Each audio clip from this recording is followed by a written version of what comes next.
This one thing can actually unlock the opportunities to have amazing relationships in your life. Tune in, I'll tell you a little bit about it.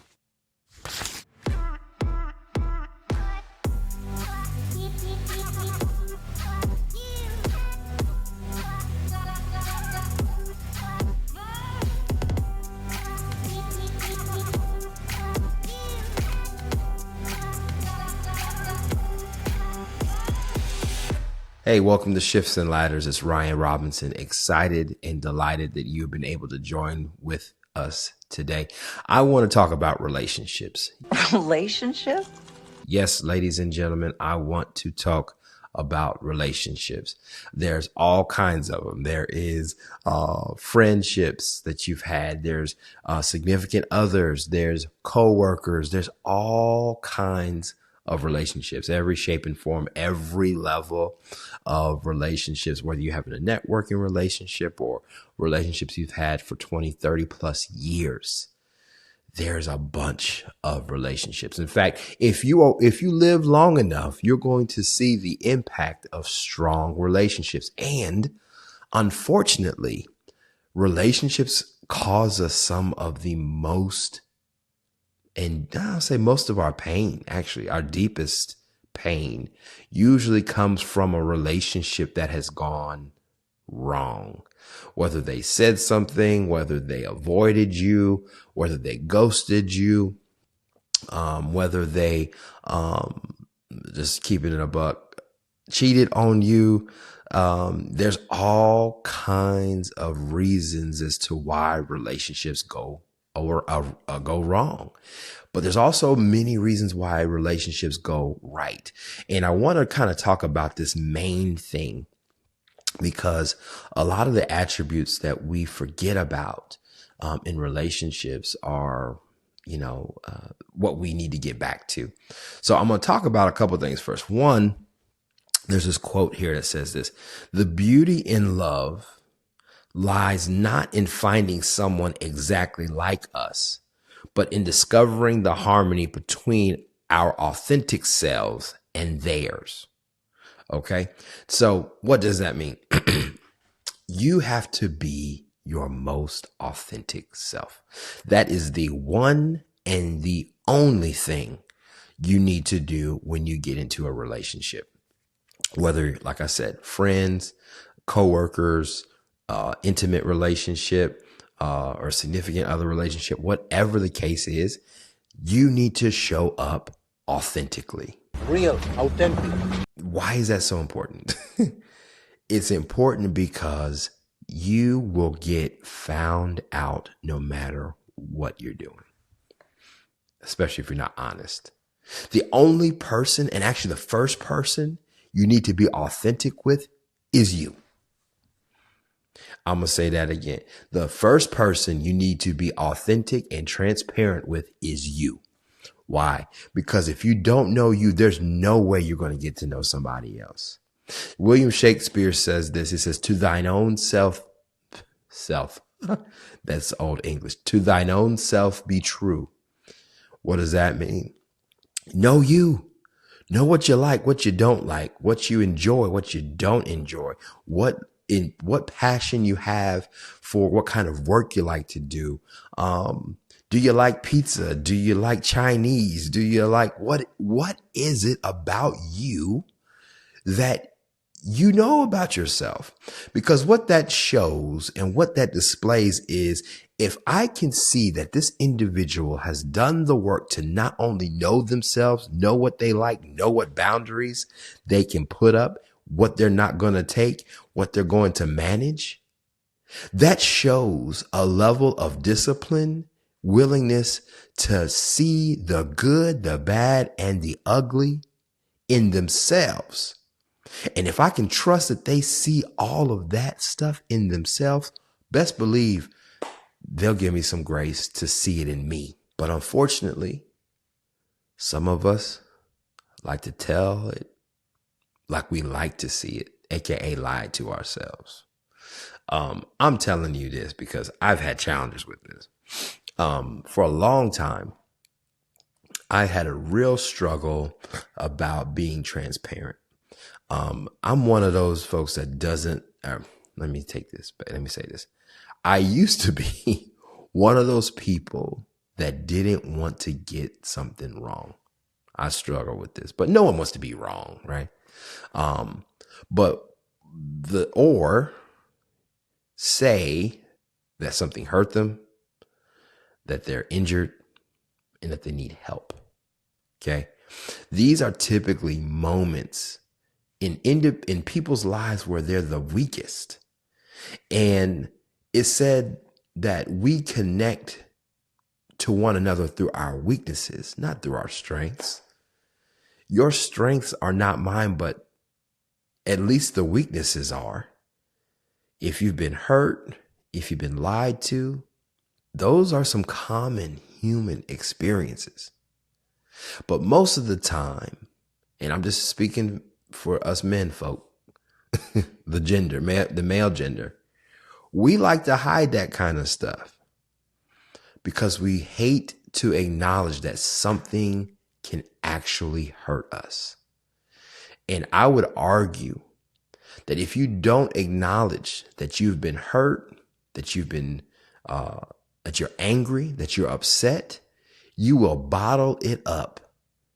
And eventually you get shaken enough times, you will explode like a can or bottle of Coca-Cola soda pop. It'll happen simply because we just weren't real with ourselves. Sometimes, y'all, being real with you is ugly. And no one likes to acknowledge what they see is ugly. Okay? You might have an attitude.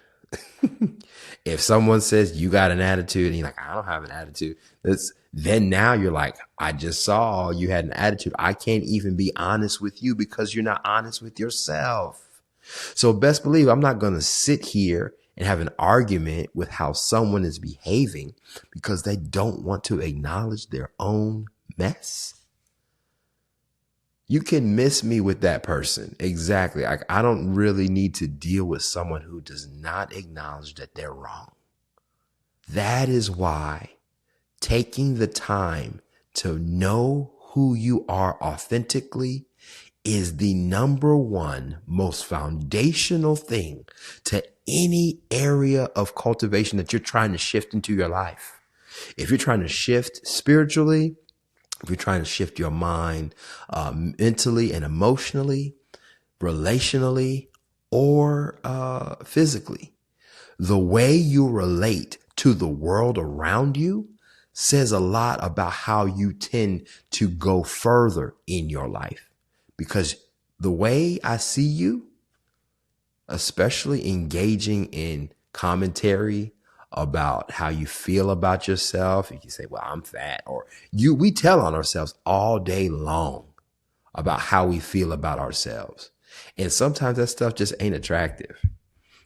I mean, I am happily married and it ain't always been easy, but I will tell you, the more that I started to become okay with my authentic self, the more my relationship and marriage with my wife has gotten much, much better. For some reason, culture tells us that we as men, I'm just going to speak to myself as a man, there's an expected way on how to approach things.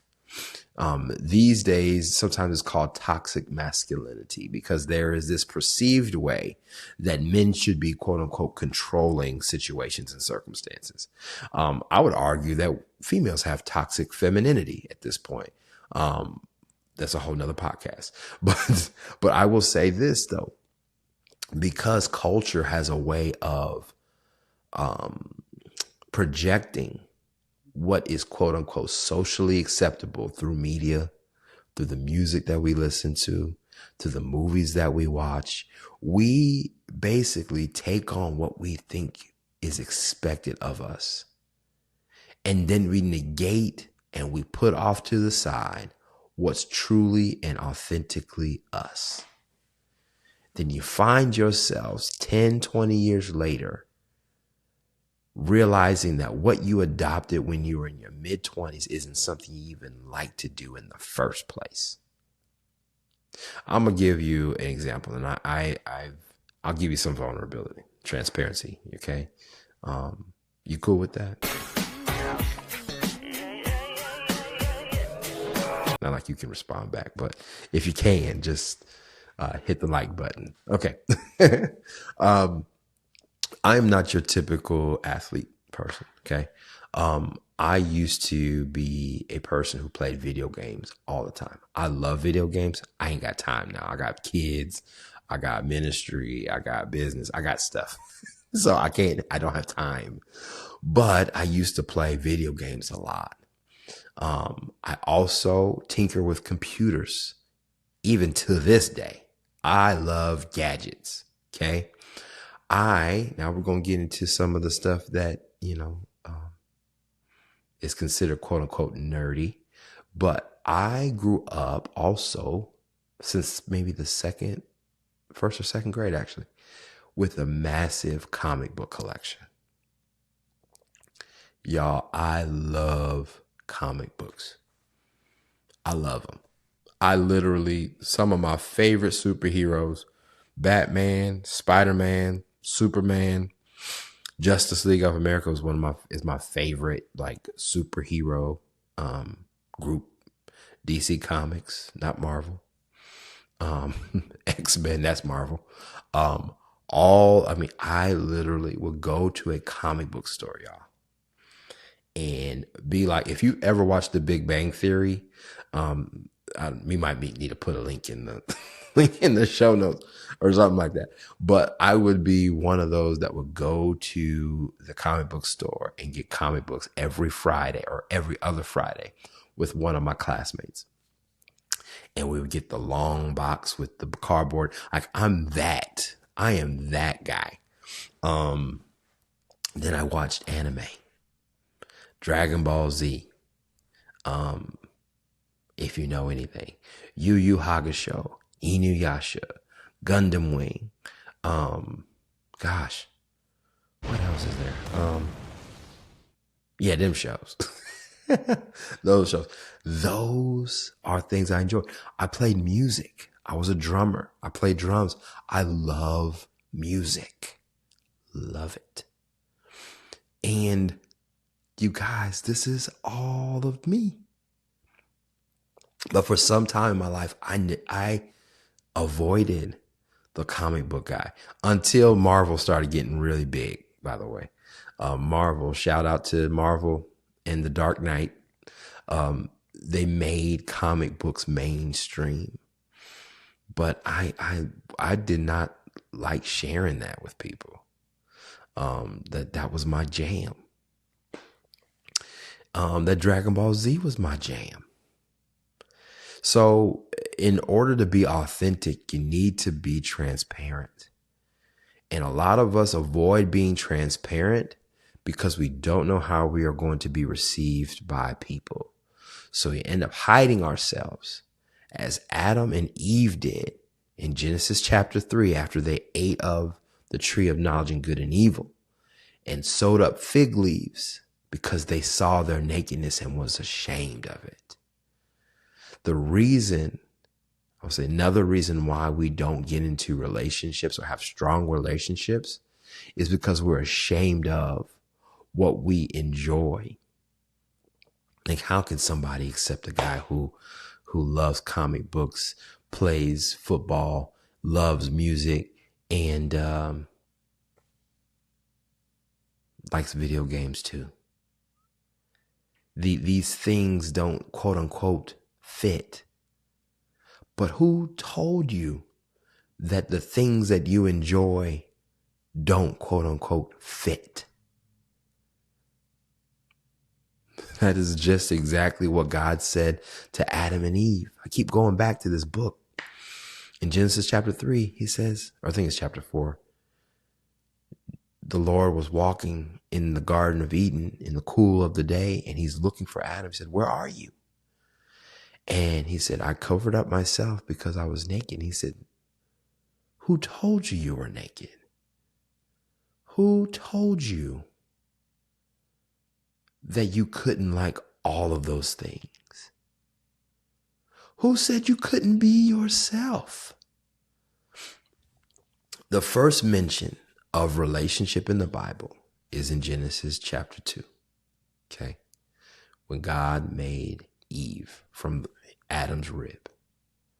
The Bible says that they were naked and not ashamed. That's the first foundation of relationship, naked and unashamed. Okay. Which means there was a level of transparency because I did not cover up. And I'm not hiding it. I'm not ashamed of it. So soon as we become conscious of our quote unquote, assertiveness or lack thereof of common social accepted behavior, we start saying like, I don't fit. And then it starts to affect every relationship going forward because we don't believe that we can show up as our true selves because we won't be accepted. And in fact, once they find out that you've been hiding parts of you, you won't be accepted then because they don't know who you are. Because you were not willing to be transparent. You weren't willing to be authentic and risk the relationship. You can't get mad at someone that shows you all their cards. But I can really get mad at someone who hides them, though. Shout out to anybody who hid cards during spades. But I digress, though. But I really think, though, whenever we're doing relationships and we're dealing with it, you got to show up as you. You got to show up as you and be okay with you. If you don't do any of that work, anything that you do after this, it's not going to last long. It's not even going to last at all. Even God himself wants us to be our authentic self. And the thing is, he knows the beginning from the end. He is the Alpha and the Omega. He knows your heart. So there's nothing like you can't really hide from him. We try to. So what he's really waiting for you to do is to be honest with yourself because he sees you. He's just waiting for you to see you so that he can actually work on you and in you. Oh, got my stank face. So important. It's so important. The gift of your authenticity is what is the catalyst and actually the basis for any kind of relationship. You've got to do it. You've got to do it for yourself. But if you don't do it, you're going to have to keep up with all the characters you made up. All right, cool. So we're going to start with this, but we're going to continue on the different kinds of relationships and actually this process of what it looks like to make these kinds of shifts. But this is the first one. You got, in order to get out of the park and go into first gear, you're going to need to find out who you are authentically and then own it. And then we can start moving into the other gears. But if you love this, share this with someone, especially someone that you know is struggling relationally. It doesn't have to be romantic relationships, but it does have to be relationship. You're going to be interacting with somebody at some point. Share this podcast with them. Like and subscribe. We're really going to go down this topic of relationships. I wasn't sure if I was going to do it because relationships are a touchy subject, but I'm like, let's just go for it because I really believe that we are as strong as the relationships that we have. And when we have shifts like that in relationships, it actually keeps us held back for a while, especially if we don't have any solid ones. So anyway, keep it locked here and we will catch you in the next pod. Peace.